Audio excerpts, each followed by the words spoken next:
ಏನ್ರಪ್ಪ daily chill ಆಗಕ್ಕೆ ice cube ಹಾಕೊಂಡು ಎಣ್ಣೆ ಹೊಡಿತೀರಾ? ಬೇಸಿಗೆ ಬರ್ತಾ ಇದೆ ಅಂತ ರೋಡ್ ಸೈಡ್ ಅಲ್ಲಿ ಜ್ಯೂಸ್ ಕುಡಿತೀರಾ? ನಿಮಗ್ ಗೊತ್ತಾ, ಕರ್ನಾಟಕದಲ್ಲಿ 35 ಲಕ್ಷ ಜನ ಡೈಲಿ ಡ್ರಿಂಕ್ಸ್ ಮಾಡ್ತಾರೆ. ಆ ಡ್ರಿಂಕ್ ಗೆ ಐಸ್ ಕ್ಯೂಬ್ ಹಾಕ್ತಾರೆ. 1 ಕೋಟಿಯಷ್ಟು ಜನ ರೋಡ್ ಸೈಡ್ ಜ್ಯೂಸ್ ಕುಡಿತಾರೆ, ಅಂಗಡಿಗಳಲ್ಲಿ ಜ್ಯೂಸ್ ಕುಡಿತಾರೆ. ಆ ಜ್ಯೂಸ್ಗೆಲ್ಲ ಐಸ್ ಕ್ಯೂಬ್ ಹಾಕ್ತಾರೆ. ಆದ್ರೆ ನಿಮ್ಗೆ ಯಾರಿಗೂ ಗೊತ್ತಿಲ್ಲ, ನೀವೆಲ್ಲ ಸ್ಲೋ ಪಾಯ್ಸನ್ ನ ದಿನ ಕುಡಿತಾ ಇದೀರಾ. ಯಾಕೆ ಕುಡಿತಾ ಇದೀರಾ ಗೊತ್ತಾ? ಐಸ್ ಕ್ಯೂಬ್ ಇಂದ. ಈ ಐಸ್ ಕ್ಯೂಬ್ ಎಲ್ಲಿ ತಯಾರಾಗುತ್ತೆ ಗೊತ್ತಾ?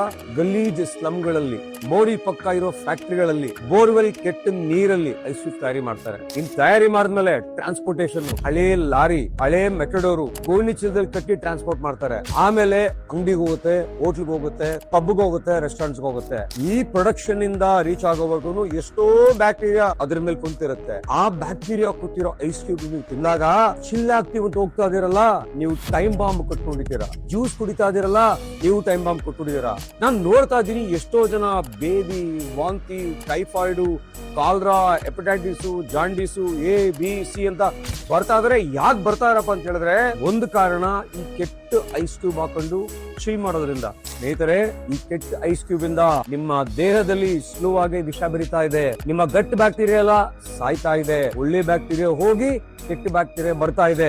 ನಿಮ್ಗೇನಾದ್ರೂ ಕಾಳಜಿ ಇದ್ರೆ ಈ ವಿಡಿಯೋನ ನಿಮ್ ಫ್ರೆಂಡ್ಸ್, ನಿಮ್ ಫ್ಯಾಮಿಲೀಸ್ಗೆಲ್ಲ ಶೇರ್ ಮಾಡಿ. ಮತ್ತೆ ಸರ್ಕಾರದವರು ಈ ಒಂದು ಐಸ್ ಕ್ರೀಮ್ ಫ್ಯಾಕ್ಟರಿಗಳ ಮೇಲೆ ಕಡಿವಾಣ ಹಾಕ್ರಿ. ಜನರ ಆರೋಗ್ಯನ ಉಳಿಸಿ, ಅವ್ರ ಜೀವನ ಉಳಿಸಿ, ಅವ್ರ ಆರೋಗ್ಯನ ಕಾಪಾಡಿ. ನಾನು ನಿಮ್ಮೆಲ್ಲರ doctor Parameshwara, CM, file specialist.